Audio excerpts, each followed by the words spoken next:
Buenos días, se constituye el despacho en audiencia inicial como lo establece el artículo 180 de la ley 1437 del 2011, dentro del medio de control de reparación directa promovido por la señora Magnolia Mera Romero y el señor Álvaro Díaz Muriel, por medio de la apoderada Diana Aristizábal en contra de la Nación, Ministerio de Defensa, Policía Nacional, con bajo radicado número 7600133330 04-2020 del 2020. Como titular del despacho preside Erika Banarque. Esta audiencia inicial hace parte de la primera etapa del proceso, que consta desde la presentación de la demanda hasta la finalización de esta audiencia inicial y fijación para la audiencia de pruebas, para lo cual hay 40 días.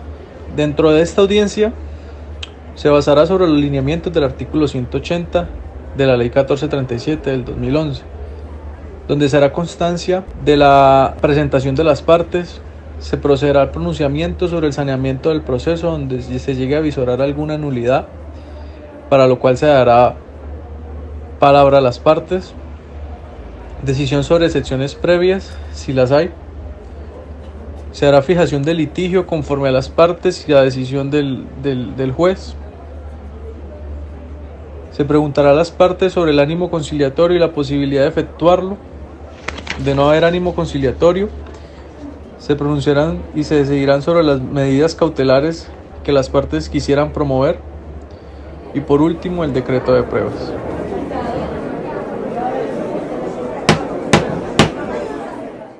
El artículo 180 de la ley 1437, Código de Procedimiento Administrativo o de lo contencioso, indica la oportunidad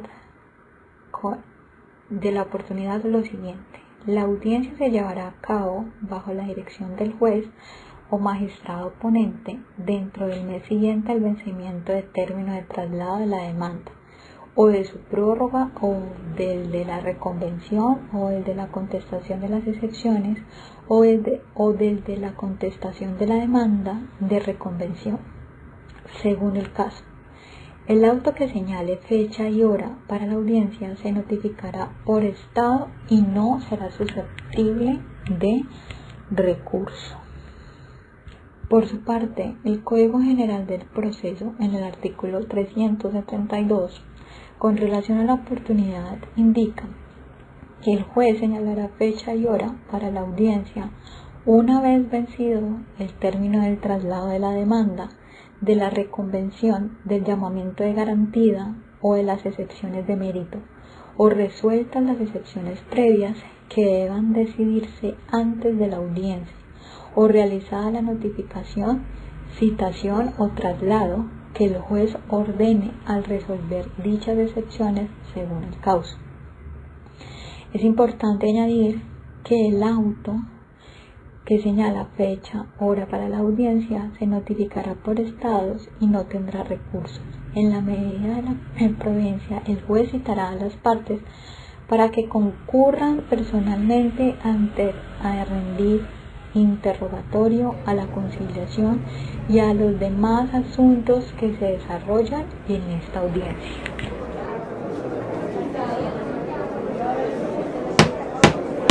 Intervinientes. Se debe señalar que los asistentes a la audiencia son de dos formas. La primera es obligatoria por parte de los apoderados y la otra es opcional por parte de los terceros o Ministerio Público. Si alguna de las partes no comparece sin perjuicio de las consecuencias probatorias por su inasistencia, la audiencia se llevará a cabo con su apoderado, quien tendrá la facultad para confesar, conciliar, transigir, desistir y en general para disponer del derecho en litigio. Cabe precisar que la inasistencia de quienes deben concurrir no impedirá la realización de la audiencia, salvo su aplazamiento por decisión del juez o magistrado. La inexistencia de las partes o sus apoderados a esta audiencia por hechos anteriores a la misma solo podrán justificarse mediante pruebas siquiera sumarias, quiere decir pruebas que no se haya discutido en otro proceso. Si la parte es apoderada o solo la parte se excusa con anterioridad a la audiencia y el juez acepta la justificación, se fijará nueva fecha y hora para su celebración mediante auto que no tendrá recursos. La audiencia deberá celebrarse entre los 10 días siguientes, en ningún caso podrá haber otro aplazamiento. Las justificaciones que presentan las partes o apoderados con posterioridad a la audiencia solo serán apreciados si se aporta dentro de los 3 días siguientes a la fecha en la que se verificó. El juez solo admitirá aquellas que se fundamenten por fuerza mayor, caso fortuito, y solo tendrá efecto de exonerar las consecuencias procesales, probatorias y pecuniarias adversas de que se hubieran derivado de la inasistencia. En este caso, si el juez acepta la excusa presentada, prevendrá a quien la haya presentado para que concurra a la audiencia. Consecuencias de la inasistencia.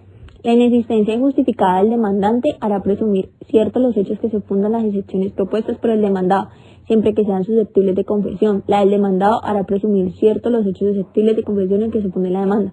Cuando ninguna de las partes concurre a la audiencia, esta no podrá celebrarse y vencido el término sin que justifique la inasistencia, el juez por medio de auto declara terminado el proceso. El juez realiza la audiencia y faltó.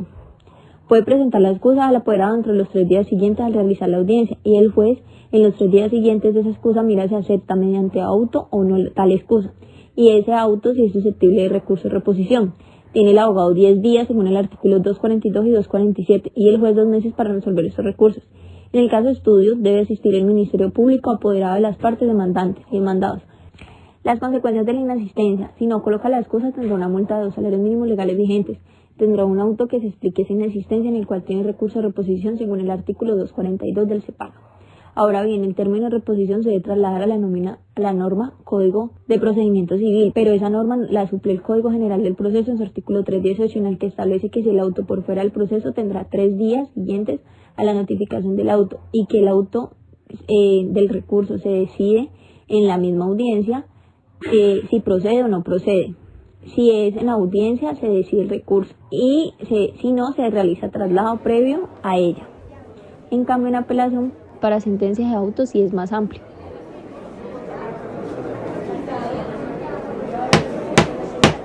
Numeral quinto del artículo 180 del CEPACA, saneamiento.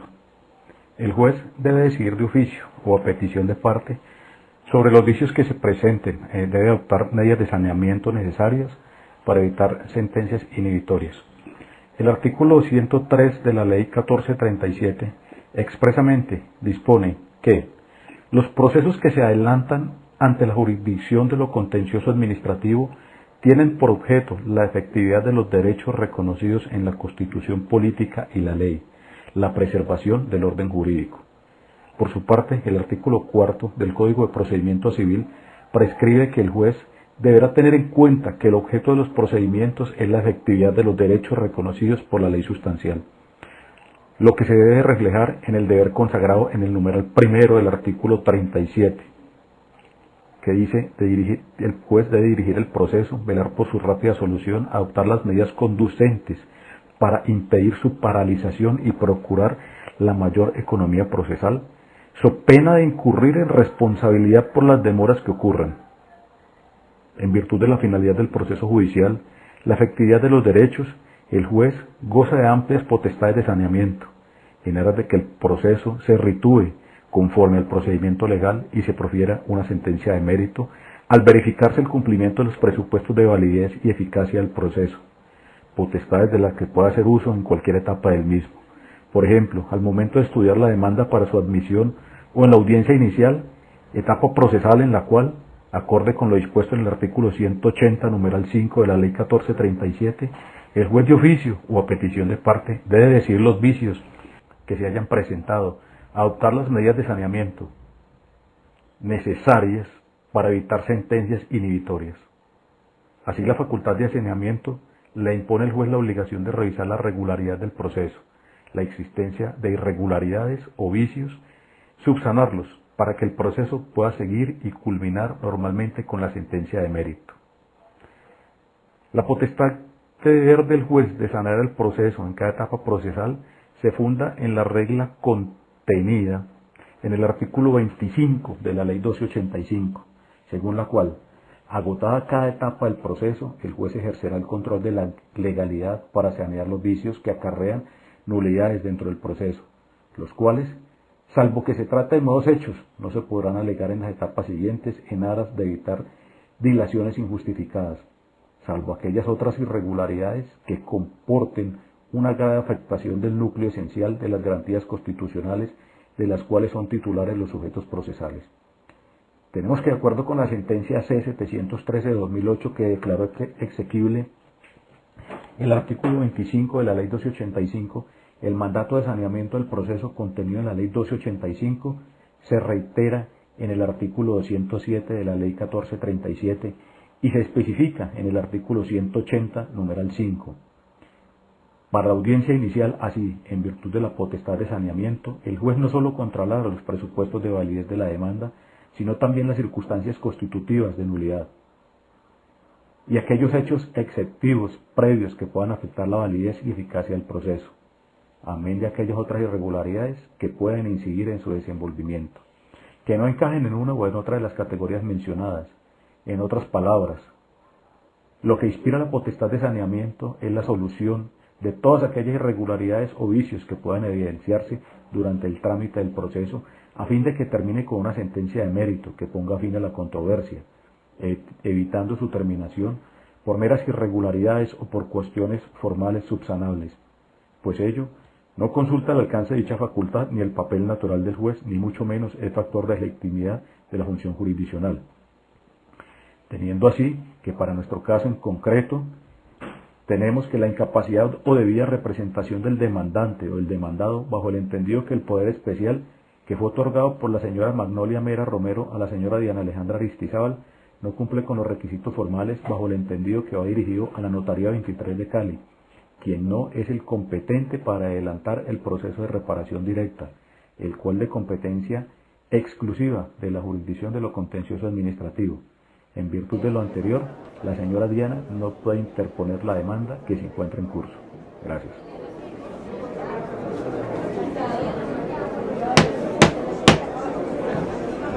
CEPACA, artículo 180, audiencia inicial, numeral 6. Decisión de excepciones previas. El juez o magistrado ponente, de oficio o petición de parte, resolverá sobre las excepciones previas y las de cosa juzgada. Caducidad, transacción, conciliación, falta de legitimación en la causa y prescripción extintiva.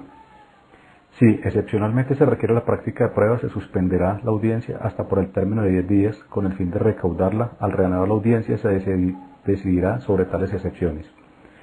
Si alguna de ellas prospera, el juez o magistrado ponente dará por terminado el proceso cuando ello haya lugar. Igualmente lo dará por terminado cuando en la misma audiencia advierta el incumplimiento de requisitos de procedibilidad. Pero, ¿qué son las excepciones previas? Podríamos decir que son aquellas también denominadas dilatorias o de forma, las que buscan atacar el ejercicio de la acción por presentarse alguna inconsistencia en la manera como fue presentada la demanda, vale decir, por alguna deficiencia externa. La finalidad de las excepciones previas es la de conjurar vicios formales en procura de evitar las decisiones inhibitorias o, dada la entidad de las falencias, impedir que continúe el curso del proceso ab initio, ya que no sería posible, ante su existencia, llegar a la sentencia por sustracción de materia. En cualquier momento procedimiento judicial, las excepciones son las herramientas que posee la parte demandada para ejercer su defensa en un proceso judicial. ¿Cuándo se tramitan? Se tramitan en el traslado de la demanda, dentro de la cual se debe contestar esta y se pueden proponer excepciones. El Código, en su artículo 172, señala que en el término del traslado de la demanda es de 30 días, lo cual no tiene mayor complicación.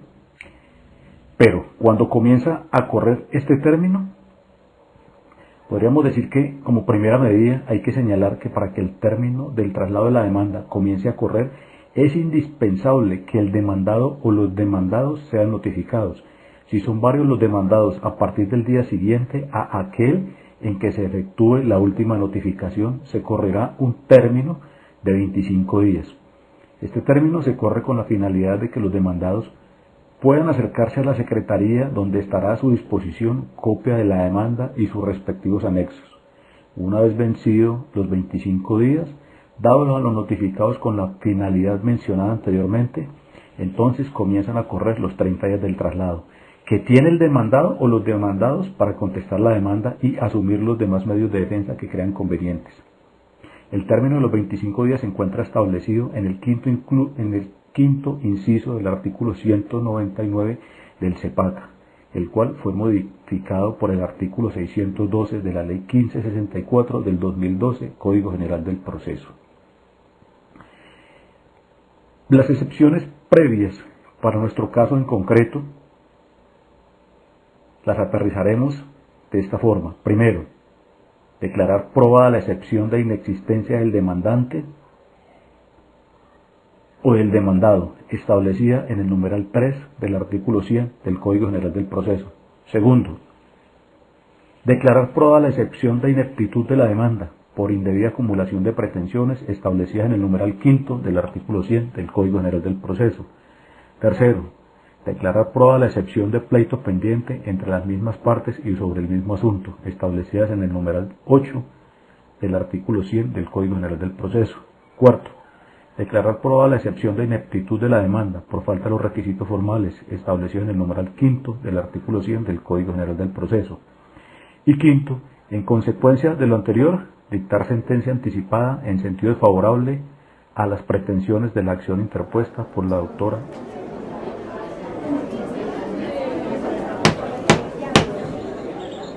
Fijación de litigio. Como su nombre lo indica, en esta fase se establece cuál es el o los problemas jurídicos a resolver durante el curso del proceso.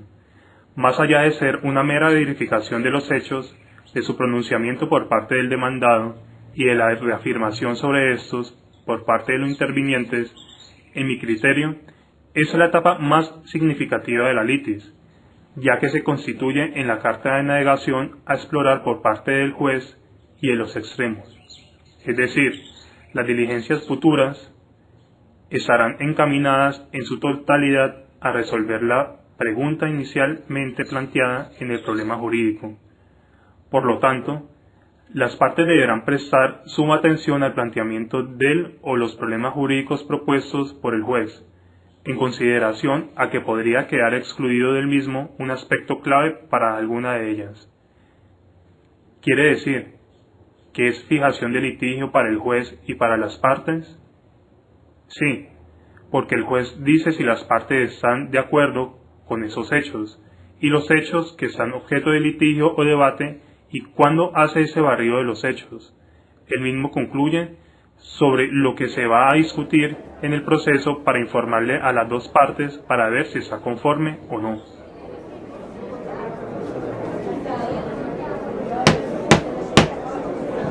Conciliación. Desde el inicio de la audiencia y en cualquier etapa de ella, el juez exhortará diligentemente a las partes a conciliar sus diferencias, para lo cual deberá proponer fórmulas de arreglo, sin que ello signifique prejuzgamiento. Si alguno de los demandantes o demandados fuera incapaz, concurrirá su representante legal. El auto que apruebe la conciliación implicará la autorización a éste para celebrarla, cuando sea necesaria de conformidad con la ley. Cuando una de las partes está representada por curador ad litem, éste concurrirá para efectos distintos de la conciliación y de la admisión de hechos perjudiciales a aquella. Si el curador ad litem no asiste, se le impondrá la multa por valor de 5 a 10 salarios mínimos legales mensuales vigentes, salvo que presente pruebas siquiera sumaria de una justa causa para no comparecer. Quiere decir que, en cualquier fase de la audiencia, el juez podrá invitar a las partes a conciliar sus diferencias, caso en el cual el juez podrá proponer fórmulas de arreglo sin que sea prejuzgamiento.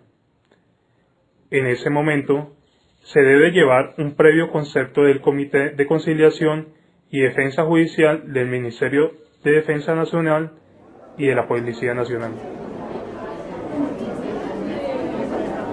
El numeral 9 del artículo 180 del Código de Procedimiento Administrativo y lo Contencioso, con relación a las medidas cautelares, indica lo siguiente. En esta audiencia, el juez o magistrado se pronunciará sobre la petición de medidas cautelares en el caso de que ésta no hubiese sido decidida. El artículo 229 de la Ley 1437 señala la procedencia de las medidas cautelares e indica que los procesos declarativos que se adelanten ante esta jurisdicción Antes de ser notificado el auto admisorio de la demanda o en cualquier estado del proceso, a petición de parte debidamente sustentada, podrá el juez o magistrado decretar por evidencia motivada las medidas cautelares que considere necesarias para proteger y garantizar provisionalmente el objeto del proceso y la efectividad de la sentencia. En este orden es unas medidas que debe ser solicitada por la parte. No es una medida que actúa de oficio a pretensión del juez o del magistrado. Ahora bien, las medidas cautelares hay que recordar que pueden ser preventivas, conservativas, anticipativas o de suspensión. Y por supuesto, esas medidas tienen que tener una relación, una injerencia entre la pretensión y la medida. Es decir, si mi medida desborda mi pretensión, pues evidentemente no va a ser decretada por el juez.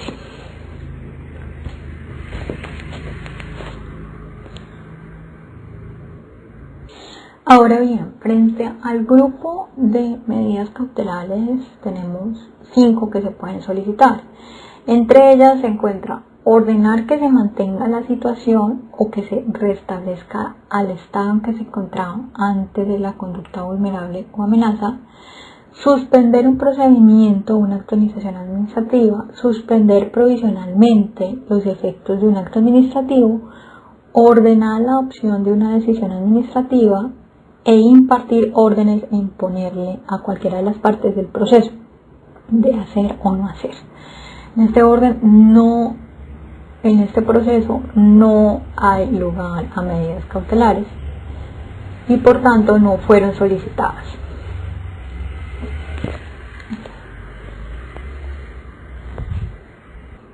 Ahora bien, el artículo 233 indica el procedimiento para la adopción de las medidas cautelares y señala que el juez o magistrado ponente, cuando admite la demanda en un auto separado, ordenará correr traslado al solicitante para que el demandado se pronuncie sobre ella dentro de un término de 5 días.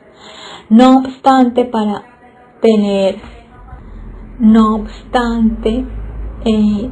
el auto, estas también podrán ser solicitadas en audiencia y se correrá traslado durante la misma a la otra parte para que se pronuncie sobre ella.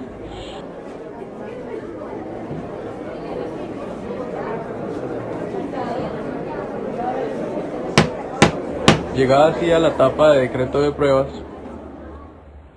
para la parte demandante se decretan las pruebas documentales acompañadas en la demanda, descritas en los folios 10 y 11 del escrito, a los cuales se dará el valor legal y que corresponda en la sentencia.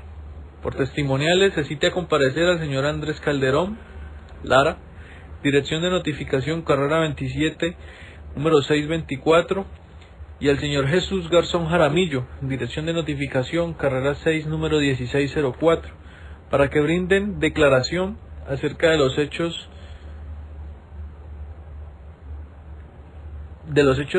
sucedidos el 16 de diciembre del 2018 frente a la muerte de la señora Asunción Parra Mera.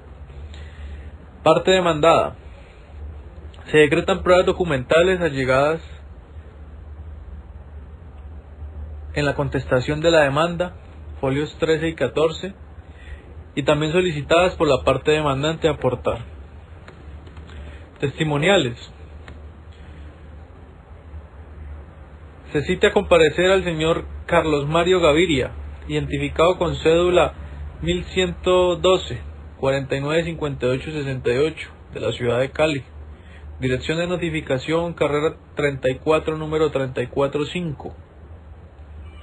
También se cita a comparecer al señor Andrés Calderón Lara, esta vez como prueba testimonial de la parte demandada.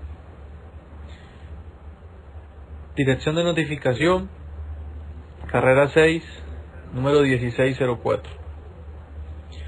Pruebas periciales. Dictamen rendido por parte del perito experto en medicina forense e investigación judicial. Y por último, como pruebas de oficio, el tribunal avisora citar a comparecer por medio de declaración al perito el cual brinda el dictamen pericial de experto en medicina forense e investigación judicial.